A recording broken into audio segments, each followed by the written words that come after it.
उन्वान जमहूरियत से दूरी, पाकिस्तान का असल बहरान, डेमोक्रेटिक डिस्कनेक्ट एक्सप्लेन्ड। अस्सलाम वालेकुम दोस्तों, आज हम एक नहायत अहम मजमून डेमोक्रेटिक डिस्कनेक्ट पर गुफ्तगू करेंगे, जिसे मारूफ कानून दान बासिल नबी मल्क ने तहरीर किया है।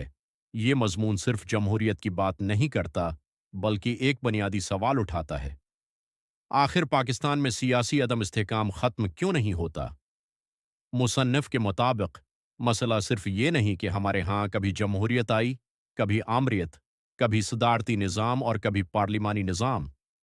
असल मसला ये है कि हम किसी भी निज़ाम को इतना वक्त ही नहीं देते कि वो अपनी अफादियत साबित कर सके। गुज़िश्ता तकरीबन 78 बरसों में पाकिस्तान ने बार बार सियासी तजर्बात किए। हर नए निज़ाम से बड़ी उम्मीदें वाबस्ता की गईं, लेकिन जैसे ही मुश्किलात सामने आए, पूरा निज़ाम बदल दिया गया। नतीजा ये निकला कि तब्दीली तो मुसलसल होती रही, मगर अदम इस्तेहकाम हमेशा कायम रहा। मुसन्नफ उस सूरत हाल की बुनियादी वजह बेसब्री को करार देते हैं। एक तरफ हकमरान तबका अवाम पर मुकम्मल एतमाद नहीं करता, वो अवाम को फैसलों में शरीक करने, इख्तलाफ राय सुनने और उदारों को कुदरती अंदाज में मजबूत होने का मौका देने से ग्रीस करता है। दूसरी तरफ अवाम भी उस वक्त बेचैन और मायूस हो जाते हैं जब उनकी आवाज़ दबाई जाए, उनके वोट की अहमियत कम हो जाए और उन्हें अपने मुस्तकबल के फैसलों से दूर रखा जाए। यही फासला दरअसल डेमोक्रेटिक डिस्कनेक्ट यानी जमहूरी ताल्लुक का टूट जाना है। मुसन्नफ एक नहायत अहम निक्ता पेश करते हैं कि किसी भी रियासत की असल ताकत सिर्फ फौज, मईशत या ताकतूर इदारे नहीं होते, बल्कि अवाम का एतमाद होता है।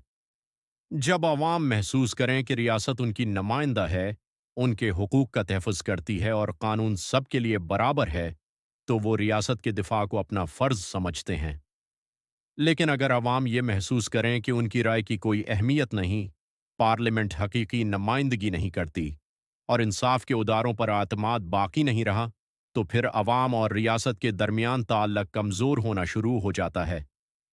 मुसन्नफ खबरदार करते हैं कि यही खला शद्दत पसंद और दहशतगर्द तंजीमें इस्तेमाल करती हैं।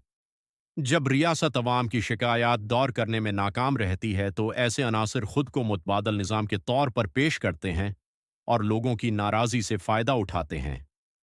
ये सिर्फ पाकिस्तान का मसला नहीं, बल्कि दुनिया की तारीख भी यही बताती है कि जिन मुआशरों में अवाम को सियासी अमल से अलग कर दिया जाए, वहाँ दाखिली बेचैनी, इंतहापसंदी और रियासती कमज़ोरी बढ़ जाती है। उस मज़मून का एक और अहम पैगाम ये है कि रियासत की असल कानूनी और अखलाकी हैसियत अवाम से हासिल होती है, न कि सिर्फ इक़्तिदार में बैठे अफराद से। जमहूरियत सिर्फ इंतखाबात का नाम नहीं, बल्कि मुसलसल अवामी शरकत, जवाबदही, मजबूत इदारों, आज़ाद अदलिया, बाख्तियार पार्लियामेंट और कानून की हकमरानी का नाम है। मुसन्निफ के मुताबिक अगर हकमरान अवाम को ये हक दें कि वो अपनी क़ियादत खुद मुंतखब करें, अपनी राय आज़ादाना इजहार करें और अपने मसाइल के हल के लिए मुअस्सिर इदारों तक रसाई हासिल करें, तो यही रियासत की मजबूती की ज़मानत बनेगा। मज़मून के इख्तिताम पर मुसन्नफ़ एक नहायत फ़िक्र अंगीज़ बात कहते हैं।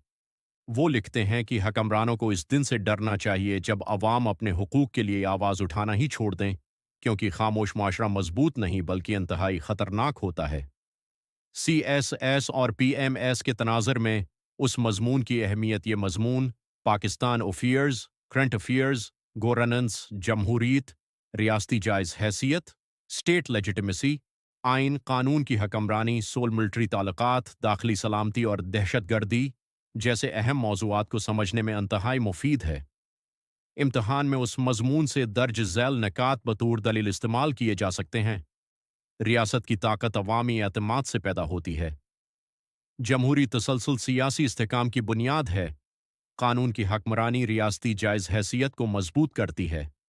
अवामी नुमाइंदगी और जवाबदही दाखिली अमन को फ़रोग़ देती है। सियासी महरूमी इंतहापसंदी के लिए साजगार माहौल पैदा करती है। मजबूत इदारे किसी भी पायदार जमहूरियत की बुनियादी शर्त हैं। इख्तिताम दोस्तों, उस मजमून का खलासा सिर्फ एक जुमले में ये है, रियासतें ताकत से नहीं बल्कि अवाम के एतमाद, नुमाइंदगी और इंसाफ से मजबूत होती हैं। जब अवाम अपने निज़ाम को अपना समझते हैं तो वो इसके सबसे बड़े मुहाफ़िज़ बन जाते हैं। अगर आपको ये तजज़िया मुफीद लगा हो तो वीडियो को लाइक करें, चैनल को सब्सक्राइब करें और अपनी राय कमेंट सेक्शन में ज़रूर शेयर करें। اللہ حافظ.